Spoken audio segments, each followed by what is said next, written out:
আসসালামু আলাইকুম প্রিয় শিক্ষার্থী ভাই বোনেরা। ট্রান্সলেশনের আরেকটি ক্লাসে আপনাদের সবাইকে স্বাগতম। আজকেও আমরা একটি ট্রান্সলেশন প্র্যাকটিস করব ডেইলি স্টার পত্রিকা থেকে। তো কোন আর্টিকেলটা আমরা আজকে ট্রান্সলেশনের জন্য ব্যবহার করব সেটি আপনারা স্ক্রিনে দেখতে পাচ্ছেন। তো ডেইলি স্টার থেকে আমরা যে ট্রান্সলেশনটি আজকে যে আর্টিকেলটি পড়ব সেটি হচ্ছে যে cyber protection ordinance. Okay, draft fails to shake off ghosts of the past. এই হেডলাইনে যে আর্টিকেলটি আছে এখান থেকে কিছু লাইন আজকে আমরা ট্রান্সলেশন হিসেবে ব্যবহার করব। চলুন মূল আলোচনায় যাওয়া যাক। আমরা স্ক্রিনে আমাদের যে হেডলাইন আছে সেটি আমরা দেখতে পাচ্ছি এবং সেই হেডলাইন অনুযায়ী আমরা এখন ট্রান্সলেশন প্র্যাকটিস করব। প্রথমে আমাদের যে কথাটা সেটা হচ্ছে যে cyber protection ordinance draft fails to shake off ghost of the past. এখানে যদি আমরা এটাকে ভেঙে ভেঙে যদি আরেকটু আমরা যদি এখানে আলোচনা করতে যাই তাহলে আমরা দেখতে পাই যে সাইবার প্রোটেকশন অর্ডিন্যান্স এই পুরো ডাউন ফ্রেজটার মধ্যে আমরা যেটা পাই যে সেটা হচ্ছে যে এটা তার বোঝাচ্ছে যে সাইবার সুরক্ষা অধ্যাদেশ। এই সাইবারটা এখানে অ্যাডজেক্টিভ হিসেবে কাজ করেছে। সেই অ্যাডজেক্টিভ হিসেবে কাজ করে কি করেছে প্রোটেকশন নাউন এবং অর্ডিন্যান্স নাউন দুটোকে সে মডিফাই করেছে। অর্থাৎ সাইবার প্রোটেকশনটাকে মডিফাই করেছে, প্রোটেকশন অর্ডিন্যান্সটাকে মডিফাই করেছে। এখন আমরা যদি draft, it's a noun at the same time it's a subject of this part of the sentence. Fails সে কী করছে ব্যর্থ হয়েছে। টু শেক অফ অর্থাৎ কি ঝেড়ে ফেলতে। শেক অফ মানে হচ্ছে ঝেড়ে ফেলা, টু শেক অফ অর্থাৎ ঝেড়ে ফেলতে। ঝেড়ে ফেলতে কি ghost of the past. Ghost মানে হচ্ছে কি এখানে ভূত লেখা, আমরা তো এখানে ভূত লিখে রাখছি।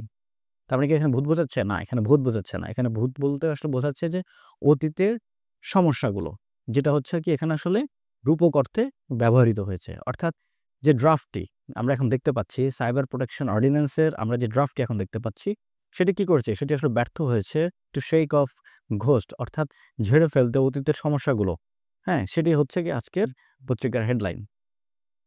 এ ছিল আমাদের হেডলাইনের অর্থ এবং grammatical explanation.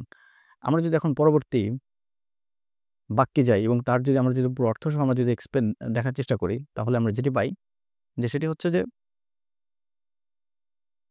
The newly approved draft. অর্থাৎ এখানে বোঝাচ্ছে যে দ্য নিউলি অ্যাপ্রুভড অর্থাৎ এখানে অ্যাডভার্ব বোঝাচ্ছে। অ্যাপ্রুভ অর্থ কি অনুমোদিত, নব অনুমোদিত। দ্য ড্রাফট অর্থ কি খসড়া। সাইবার প্রোটেকশন অর্ডিন্যান্স অর্থাৎ আমরা আগেও দেখেছি যে সাইবার সুরক্ষা অধ্যাদেশ কি করেছে? রিটেন্স বহাল রেখেছে। সে কি করেছে? বহাল রেখেছে many of the clauses of কার ইটস প্রিডিসেসর্স অর্থাৎ এর পূর্বসূরীদের। মানে দেখা যাচ্ছে যে বর্তমানে যে নতুন যে খসড়াটি অনুমোদিত হয়েছে, নিউলি অ্যাপ্রুভড যে খসড়াটি সাইবার প্রোটেকশন অধ্যাদেশের, সেটি কি করেছে? বহাল রেখেছে মেনি অফ দ্য ক্লজেস অনেকগুলো ধারা। ক্লজেস মানে হচ্ছে কি ধারা।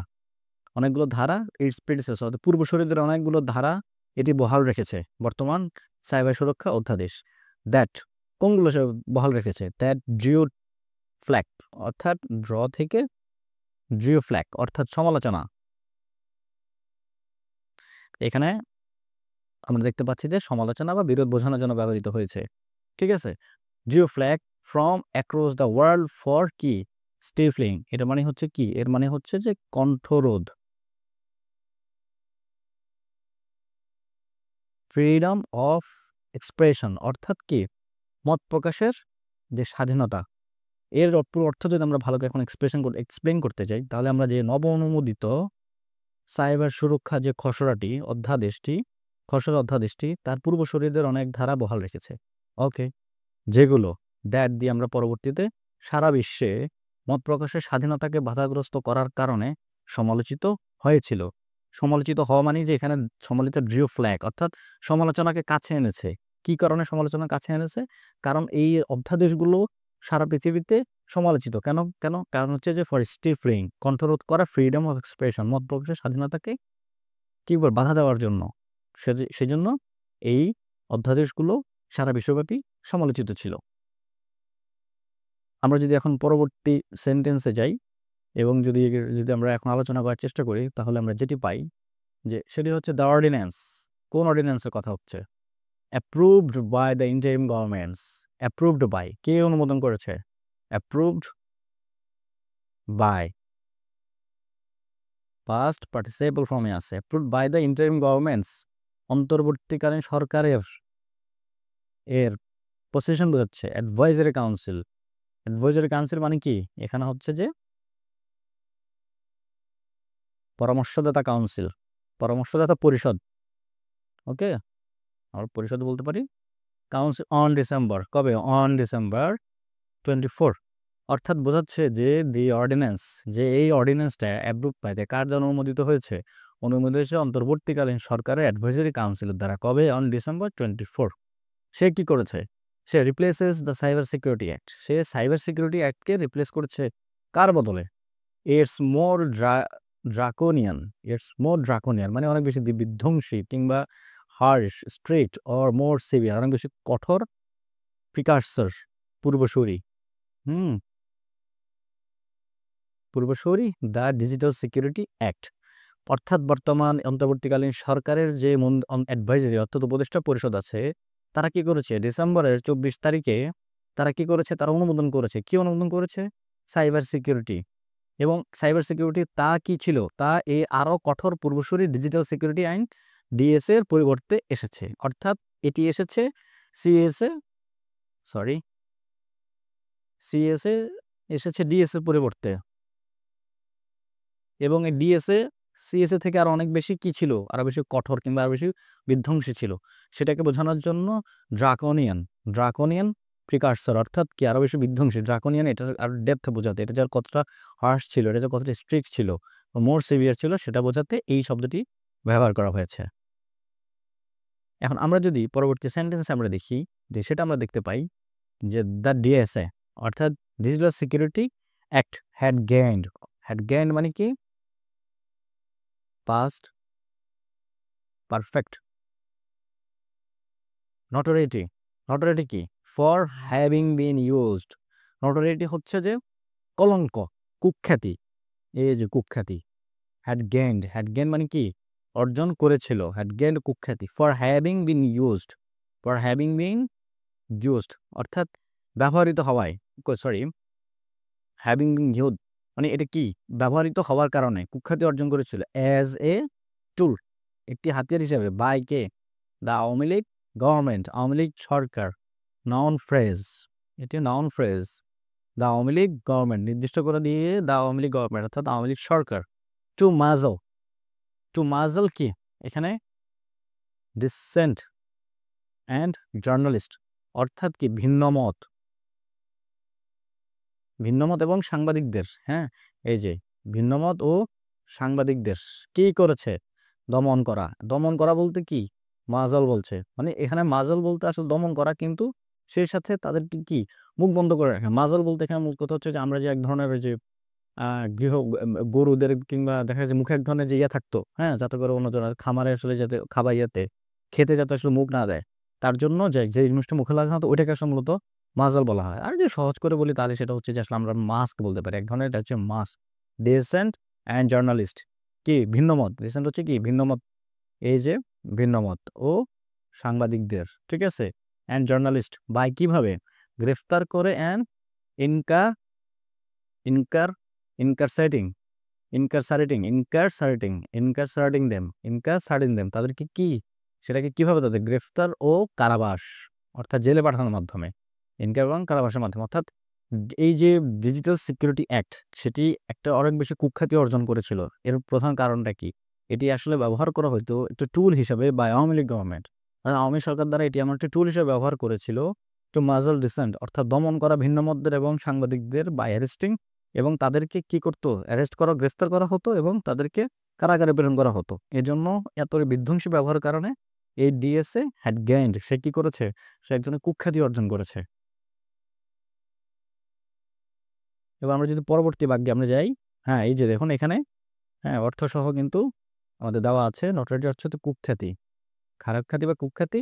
ফর হ্যাভিং বিন ইউজড অর্থাৎ ব্যবহৃত হওয়ার জন্য, হ্যাভিং বিন ইউজড এখানে পারফেক্ট ইনফিনিটিভ কনস্ট্রাকশন দেওয়া আছে, অতীতে ঘটে যাওয়া বা এখনো প্রাসঙ্গিক বোঝাতে এটিকে বোঝায়। মাজল কণ্ঠরোধ কিংবা আসলে মুখ চেপে, ডিসেন্ডেন্ট ভিন্নমত এগুলো আমরা অলরেডি বলেছি, হ্যাঁ ইনকারসারেটিং অর্থাৎ কারাগারে পাঠিয়ে। এবার যদি আমরা আরেকটু আমরা যদি এবার আরেকটা বাক্য যদি আমরা পড়ি, the DSS water down, the DSS water down version, অর্থাৎ ওয়াটার ডাউন ভার্সন বলতে কি? ওয়াটার ডাউন বলতে বলতে বলছি আমরা পানি, ওয়াটার ডাউন বলতে আর কি বলা, এটাকে অনেকটা শান্তশিষ্ট কিংবা পরিমার্জিত, পরিমার্জিত সংস্করণ। ভার্সন মানে হচ্ছে সংস্করণ, পরিমার্জিত। হ্যাঁ, ওয়াটার ডাউন বলতে আমরা এখানে সংস্করণ বুঝাই, পরিমার্জিত সংস্করণ। ডিএসএস অর্থাৎ ডিজিটাল সিকিউরিটি অ্যাক্ট এর এর এসএস অ্যাপোস্ট্রফি এস দিয়ে সিএসএ, হ্যাঁ, সাইবার সিকিউরিটি অ্যাক্ট, ঠিক আছে। কেপ্ট ক্লজেস, কেপ্ট অর্থাৎ কি করেছে, digital security CSA kept clauses that criminalised free speech, criminalised free speech and just remove stringent and non bailable jail term. অর্থাৎ এখানে বলা হচ্ছে যে ডিজিটাল সিকিউরিটি আইনে পরিমার্জিত সংস্করণ হচ্ছে সিএসএর এমন ধারা রেখে দিয়েছে। সিএসএ কি করছে, সংস্করণ করেছে ডিএসএকে, এবং তারা কি করছে, এমন কিছু ধারাকে রেখে দিয়েছে যা কি বাক স্বাধীনতাকে অপরাধ হিসেবে গণ্য করে। ক্রিমিনালাইজড free speech, criminalised free speech বলতে বোঝাচ্ছে যে বাক স্বাধীনতাকে অপরাধ হিসেবে গণ্য করে। তবে কঠোর এবং জামিন অযোগ্য কারাদণ্ড মুছে দিয়েছে তারা। কি করেছে, ঠিক আছে, কিপ্ট তারা রেখে দিয়েছে, কোনটি, এটাকে রেখে দিয়েছে, এটা হচ্ছে বাক স্বাধীনতাকে অপরাধ হিসেবে যে গণ্য হয় সেই ব্যাপারটা তারা রেখে দিয়েছে, কিন্তু তারা কি করেছে, তারা এবং কঠোর এবং জামিন অযোগ্য কারাদণ্ড মুছে দিয়েছে। জামিন অযোগ্য কারাদণ্ড সেটাকে তারা মুছে দিয়েছে। অর্ডার ডাউন হচ্ছে যে এখানে পরিমার্জিত, অর্ডারটা পরিমার্জিত, আর সংস্করণটা হচ্ছে যে কি, সেটা হচ্ছে যে ভার্সন।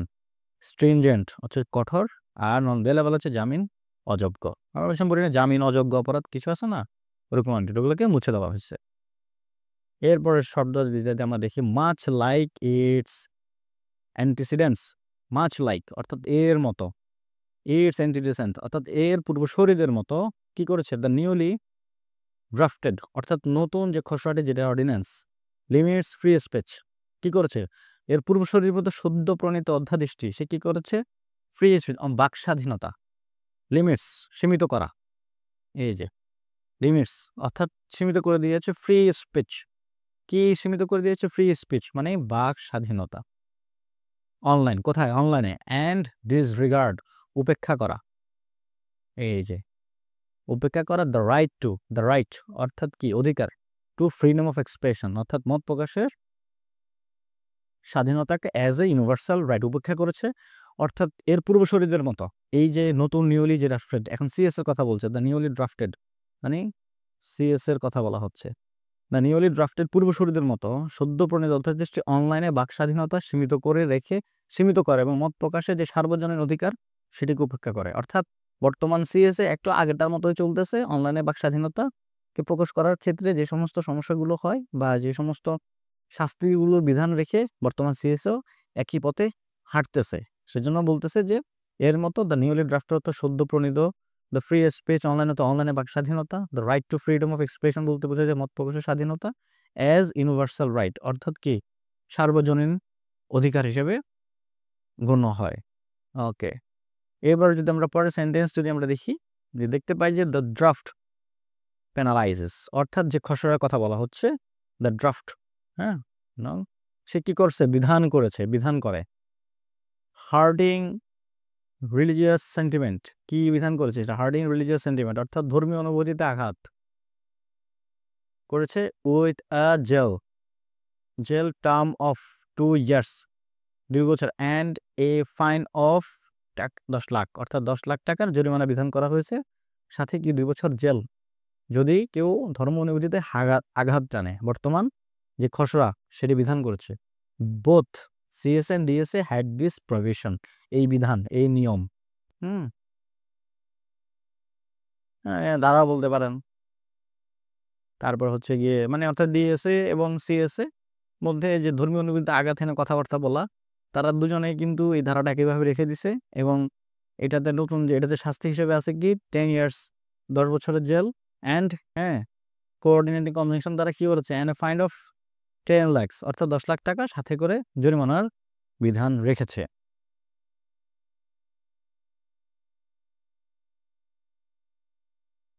আমরা যদি পরবর্তী শেষ সেন্টেন্সটা যদি এখন আমরা দেখি, তাহলে আমরা যেটা দেখতে পাই, দ্য ডেল স্টার, কে, দ্য ডেল স্টার অবটেইনড অর্থাৎ কি অবটেন বলতে কি এখানে অর্জন করেছে কিংবা সংগ্রহ করেছে। Data from Centre for Governance Studies, সংক্ষেপে Centre for Government Studies DSA tracker, and found that 44% of the cases filed under the DSA for hurting religious sentiment were against, অতীতের কথা বলা হচ্ছে, the religious minorities, particularly the Hindus. Daily Star কি করেছে? Daily Star Centre for government স্টাডিজের DSA tracker থেকে, DSA tracker থেকে একটা তথ্য সংগ্রহ করেছে। কি তথ্য সংগ্রহ করেছে? DSA ট্র্যাকার থেকে, অ্যান্ড ফাউন্ড দ্যাট, কি দেখতে পেয়েছে যে কি DSA এর অধীনে অর্থাৎ ডিজিটাল সিকিউরিটি অ্যাক্টের অধীনে ধর্মীয় অনুভূতিতে আঘাত করার জন্য দায়েরকৃত মামলার 44% হচ্ছে ধর্মীয় সংখ্যালঘুদের, বিশেষ করে হিন্দুদের বিরুদ্ধে। অর্থাৎ দ্য ডেইলি স্টার পত্রিকা তারা কি করছে? অবটেইন ডাটা তারা কালেক্ট করেছে কার থেকে? সেন্টার ফর গভর্নমেন্ট স্টাডিজের DSA ট্র্যাকার থেকে। অ্যান্ড ফাউন্ডার তারা পেয়েছে কি? দ্যাট কি পেয়েছে? যে 44% of the cases 44% filed under the DSA অর্থাৎ ডিজিটাল সিকিউরিটি অ্যাক্টের অধীনে, কি সেটা কি ছিল? Hurting religious sentiment or against religious minorities, কিছু হিন্দুদের বিরুদ্ধে ছিল, পার্টিকুলারলি দ্য হিন্দু। ঠিক আছে, ফাউন্ড দেখতে পেয়েছো, দ্য রিলিজিয়াস মাইন্ড হচ্ছে ধর্মীয় সংখ্যালঘুদের কথা এখানে বলা হচ্ছে। এই ছিল আজকের অনুবাদের ক্লাস, আশা করি সবাই বুঝতে পেরেছেন। পরবর্তীতে আমরা অন্য একটি ক্লাস আমরা অনুবাদ নিয়ে আসবো এবং আস্তে আস্তে এর অনুবাদের পরিমাণটা আমরা আস্তে একটু বাড়াবো, যেহেতু প্রথম দিকের ক্লাস চেষ্টা করেছি আসলে খুব একদম অনেক বেশি আসলে গভীরে না গিয়ে মোটামুটি যাতে আপনারা বুঝতে পারেন সেই ব্যাপারগুলো নিয়ে আলোচনা করতে, এবং আপনাদের ট্রান্সলেশন ক্লাস নিয়ে যদি কিছু বলার থাকে কিংবা কোনো ধরনের সাজেশন থাকে সেটাও আপনারা আমাদেরকে জানাতে পারেন, এবং আমাদের ফেসবুক পেজটাকে আপনারা লাইক করবেন, সেখানে হচ্ছে আমাদের বিভিন্ন ধরনের কন্টেন্ট আমাদের শেয়ার করা হয়। তো পরবর্তী ভিডিও পর্যন্ত সবাই ভালো থাকবেন, সুস্থ থাকবেন, এবং ভিডিওটি ভালো লেগে থাকলে লাইক করবেন এবং আপনার মতামতের জন্য কমেন্ট করবেন, এবং অবশ্যই চ্যানেলটিকে সাবস্ক্রাইব করে রাখবেন। তো ভালো থাকবেন সবাই, আল্লাহ হাফেজ।